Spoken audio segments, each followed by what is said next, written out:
took the role on, Gonna he made a do note to say it seemed, quote, quick a terrible job. sharpening. And according to John Huizenga, his co-chair, Ramsey spent most of the summer abroad. Later in the year, he won a Nobel Prize and was even less available. When they were drafting the final report, he blindsided them by announcing that he was going to resign. Having such a high-profile member resign right before they published would severely undermine the credibility of the report. Ramsey was willing to stay on if they included a preamble he wrote, which was much less negative about cold fusion than the rest of the report. The panel, feeling that they had been backed into a corner, accepted the lesser evil of including the wishy-washy introduction. Okay, Ramsey's ultimatum doing this, we can kind of get an idea how much we're taking off. The panel was biased. Quote, the university's loudest critics have come from large, well-financed schools that have sizable stakes in the more conventional and more expensive hot fusion projects. All this comes off with acetone nail polish. It's kind of bad drawing, but whatever. Let me share the link really quick. I certainly hope that they have something. If this development says Sorry about that. The federal government would not fund cold fusion, although they were, quote, sympathetic towards modest support for carefully focused and cooperative experiments within the present funding system. The report almost concluded with a quote from Alice in Wonderland. It was removed from the final version at the suggestion of Darlene Hoffman. She felt that it would only feed into pre-existing perceptions of believers that the panel was biased. The quote went like this. Alice laughed. There's no use trying, she said. One can't believe impossible things. I dare say you haven't had much practice, said the Queen. When I was your age, I always did it for half to recut it. But sometimes So use the rough side first so we can get it a little bit better shaped. How appropriate given its birthplace. Most of the American public had lost interest and moved on with their lives.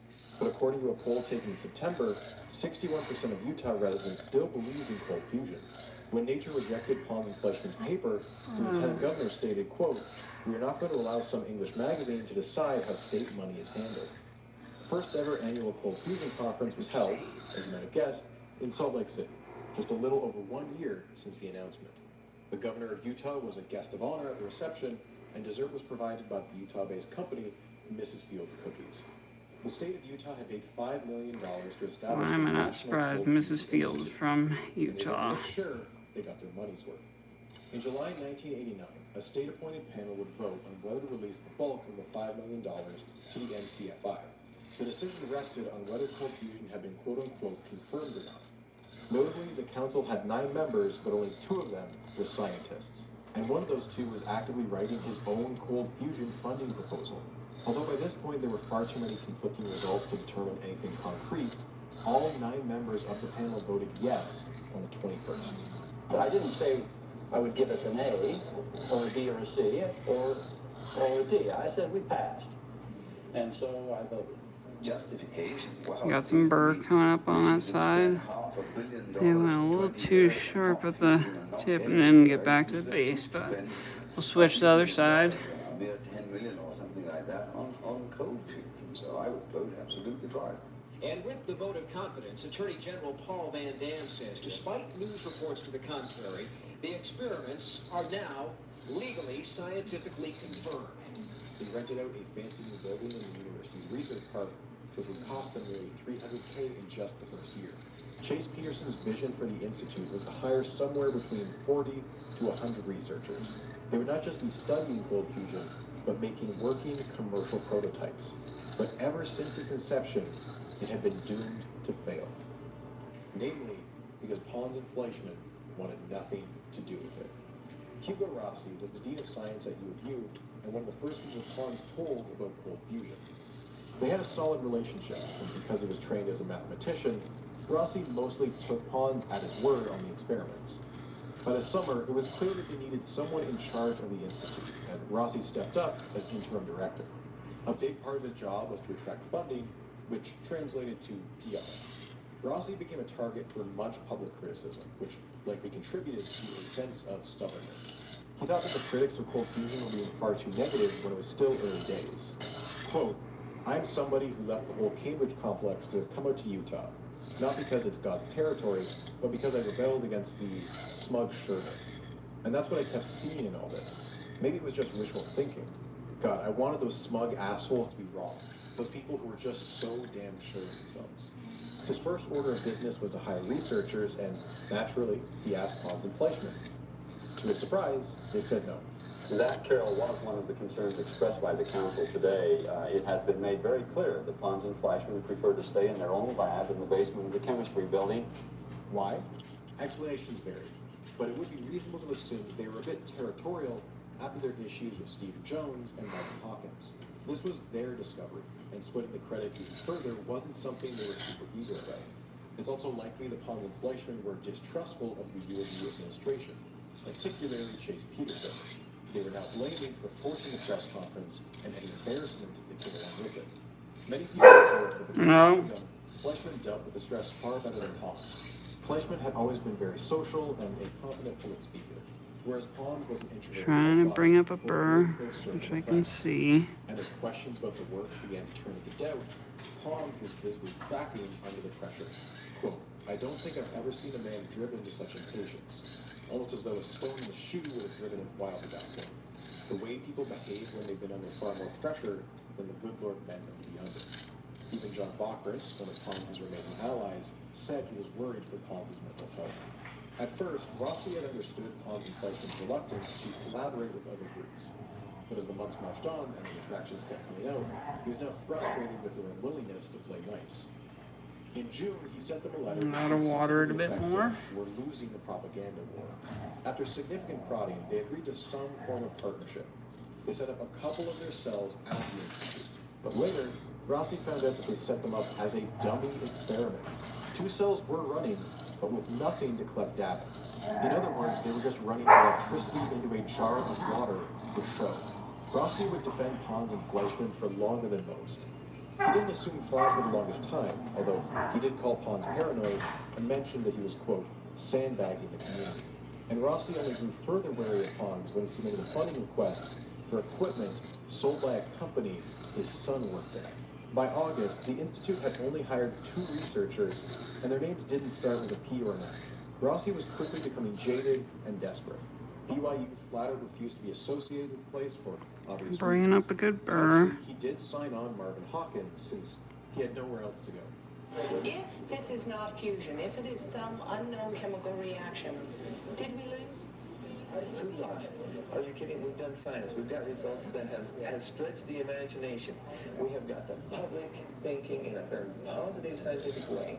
Has anybody lost? Not a single person. If this was absolutely best, nobody's lost, especially not science.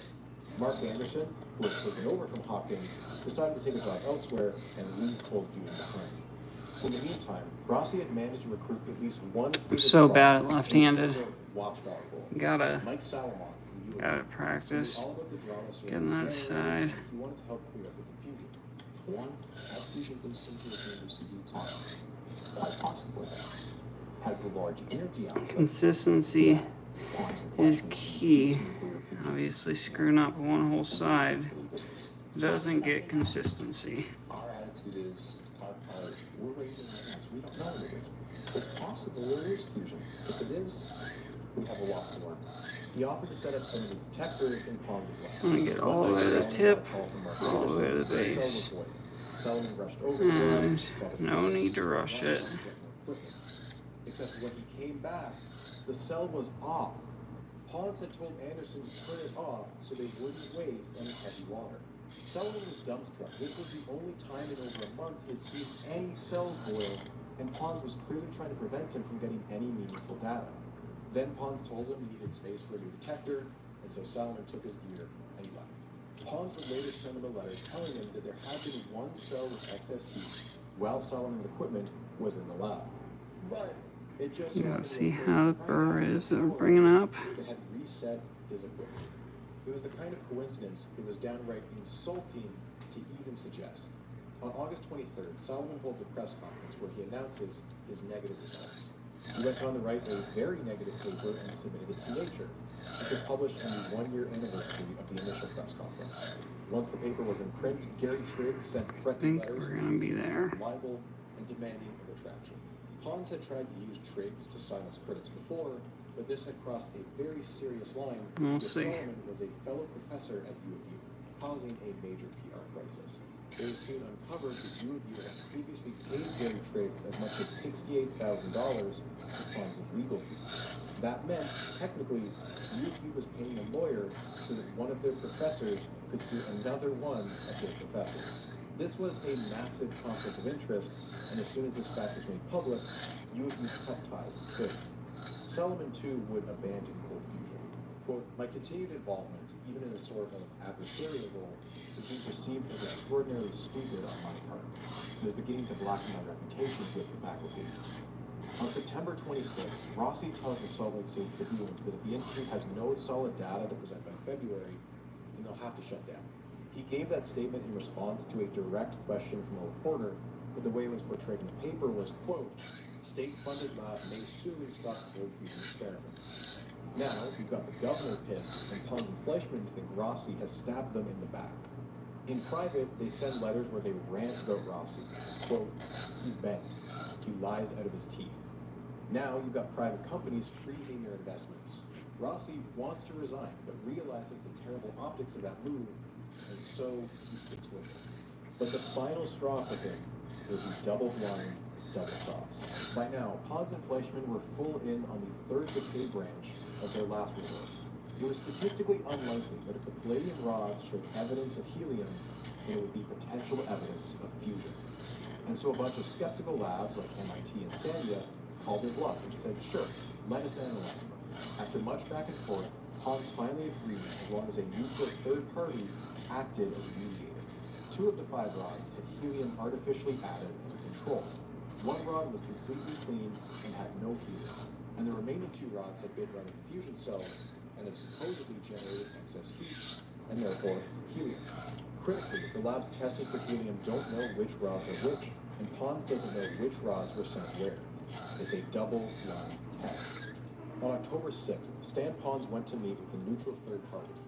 The deal was that both parties would exchange data. Pons was given the helium analysis, and then he just refused to share which rods showed excess heat. He had just willfully, knowingly ruined the double-blind nature of the test. The results of the helium analysis were just as confusing. The rod that was supposed to have 0 helium in it ended up showing helium. Whether this was an accidental contamination or an intentional mix-up was impossible to prove, but it rendered the entire experiment useless. But more to the point, the one cell that had supposedly generated heat did not show helium above the background level. The other labs wanted to publish these results, but Gary Triggs sent them all legal threats. This meant that the helium results were only made public an entire year later in late 1990. The helium fiasco was a step too far for Rossi. Not only that, but the faculty at U of U were saying that if he stayed involved in There we go. It's starting to sharpen up better. And takes the rough one, and then less rough to clean it up. Convenience, not conflict, prompted his resignation 6 weeks earlier. When he was back at U of U, he joined the rest of the faculty in demanding a full review of the Institute. Pons and Fleischman would be hauled in and interrogated by state officials.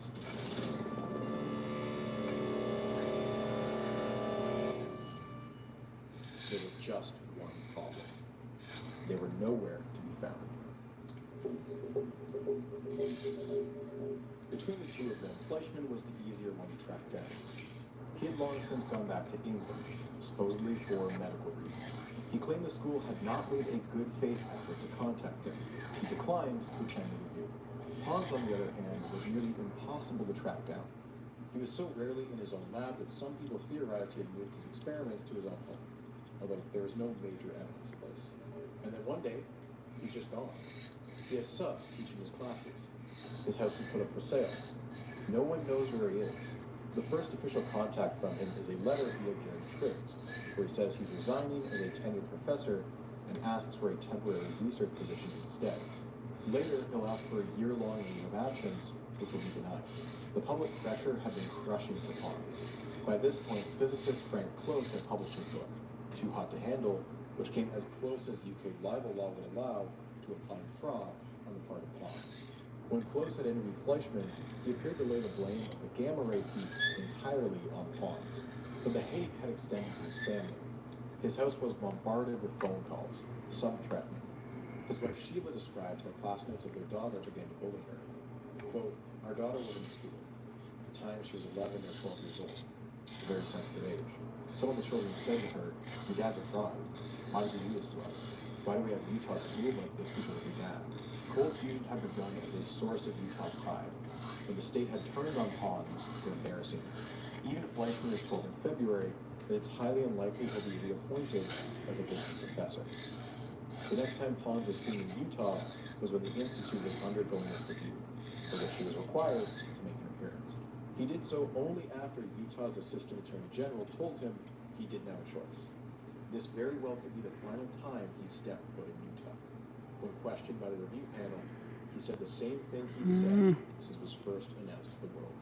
To Pons, Cold Fusion was real, but that didn't happen. Following some investigative reporting, it was revealed that $500K in donations was made to the Cold Fusion Institute that did not come from an external source, but was in fact university funds that Chase Peterson shopped around. Although not strictly illegal, it was incredibly deceptive, clearly an attempt to reel in more outside money. This was a disaster for PR, and a private company halted their donation of $160K. Chase Peterson had a no-confidence motion pushed on him by the faculty. They wanted him gone. Contrary to what he said a year earlier, Peterson says he did not necessarily believe in cold fusion. He just said that if there's even an infinitesimal chance it was, the enormous benefits justified taking a chance on it. He clearly believed that enough that it cost him his job. Knowing he was a dead man walking, he announced he would resign in a year's time. This seemed to satisfy his faculty, and they let him live out his remaining term as a lame duck. Peterson resigned as president in June 1991. That same month, the Institute was shut down. The $5 million that had been gifted by the state had run out, and no new money was coming in. It was over. Even Utah had given up on cold fusion. The same could be seen in miniature in Washington, where cold fusion had become taboo. Only Wayne Owens, representative for Utah, wasted any breath on the topic. Here he is giving a passionate speech arguing for continued funding despite the earlier disappointments. Maybe it's this blade shape. He was addressing a past audience. But when the C-SPAN feed cuts to a wider shot of the chamber, it feels almost like the camera crew has a sense of humor. We should take a moment to revisit our friend Stephen Jones, who has spent the past several months portraying himself as the more pragmatic and rational version of Pons and Fleischman. He'd accepted an offer from Yale to collaborate. They had offered up their highly sensitive neutron detectors. Hard to hit the middle of this guy, right? But he did see an extremely subtle neutron spike. The confidence level is about 1 chance in 2 million right now that we have made a mistake. Yale was even going to shut down its particle accelerator for a week to lower the background radiation. This was a prime chance for Jones to cement his credibility. But several months went by. The collaboration went up in flames. I'm not sure you're doing the right experiment either, Bob. You have to look at you look at just... You're not sure that I'm doing the right experiment. My experiment. I'm convinced that you're not doing the right neutron counting. Jones refused to put his name on any of the data that showed no signs of neutrons. The Yale group went ahead and published without him a scathing review of Jones's claims. There are other controversial disputes that arise. One of the more notable is the Truman spiking allegations at Texas A&M. A group led by John Bockris is accused of fraud by fellow professors and journalists. An internal investigation dragged on for a year, and in the end did not conclusively prove intentional tampering. But the Tribune meetings that were once credited with keeping cold fusion hopes alive during the summer of 1989 were almost certainly due to contamination. Bockris' reputation is stained for the rest of his career. Pons had warned many people of the deadly potential of this experiment. Only once did his fears come true. On January 2nd, 1992, Let's try this the again. Stanford Research Institute had accidentally mixed together a highly flammable amount of hydrogen and oxygen. It wasn't fusion, it was just a normal, deadly explosion. 3 people were injured, and one researcher, Andrew Riley, was killed in the blast. The lab continued their work, but out now with bulletproof glass. Yeah, there we go. A year goes by. Then another. Cold fusion has become a taboo. In America and the UK, it is seen as a colossal waste of time, energy, and money. The only ones still working on it are either doing it through self-funding or they're doing it in secret, tucked away in a larger lab, creating what their bosses might say if they found out. Even if you were trying to disprove it, it's seen as beneath you. Anyone who wanted to be taken seriously were better off pretending it didn't exist. For the public, who can only follow what the news tells them, cold fusion feels like a future that was ripped away from them. The lofty promises that were made on March 23rd, 1989 have yet to pan out. They were promised a future that would be full of clean energy. They were told that a gallon of seawater was enough to power a city. There wasn't supposed to be another Exxon Valdez, no more Chernobyls. Cold fusion had instead become a joke, a throwaway punchline in an episode of The Simpsons. That thing you heard about a few years ago. Whatever happened to that, you wonder, before moving on with your day. But there were also those who didn't forget. A certain subset, they believed something more sinister happened. Who was trying to shut this down?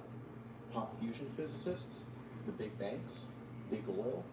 Even as early as May 1989, members of the public were suspicious that some sort of cover-up must be happening. Take, for instance, this C-SPAN phone calling hour. All right, you know, on an ABC station in Fort Wayne, Indiana, they said there's nothing to this fusion deal. It was early this week, and I was wondering who's trying to cover it up. Will it come to pass? Will we ever get it? Sure. Among the most prominent of these conspiracy mongers was Eugene Malone. At the time of the Utah announcement, he was MIT's chief science writer and wrote many of their press releases.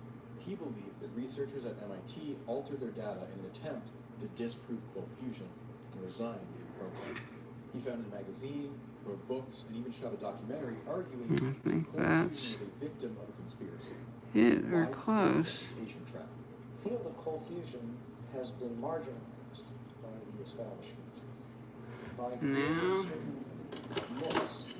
just clean it up on here. Terminology, which is highly inappropriate. There's no bearing at all on what's being done. Called pathological science, junk science. It's just basically the equivalent of demanding that cold fusion works like hot fusion. And that It's like should saying grab works like all the burrs off makes no sense. and clean it up. He will spend the rest of his life arguing that That's still a little iffy right there in the middle. always. The blade, I'm not happy with that, but By 1994, there was a bit of a lingering question. Pons and Fleischmann themselves disappeared from the scene. Where did they go? To the south of France, that's where. A company called Technova had decided to invest in Pons and Fleischmann's research. Technova, as it turned out, was a subsidiary of Toyota. Pons and Fleischmann now work in a $50 million lab created for them. I'm not gonna do more. In retrospect, they recall That didn't go as well as I'd like, but the United States. that's why I chose kind of a meh For the first time in knife. years, the two men seemed happy to give interviews. But it was clear that Free the knife controversy too, which had helps. taken its toll. I can remember that I was extremely bitter at the same Yeah. time. I would have been treated extremely unjustly. Which be a lesson in why you shouldn't sharpen distracted. Within the bounds of sanity. And Let's see how long. Oh, in that respect, doggies, you guys want to go out? Okay, that's maybe it. I think so. He was even more confident. I mean, the criticisms,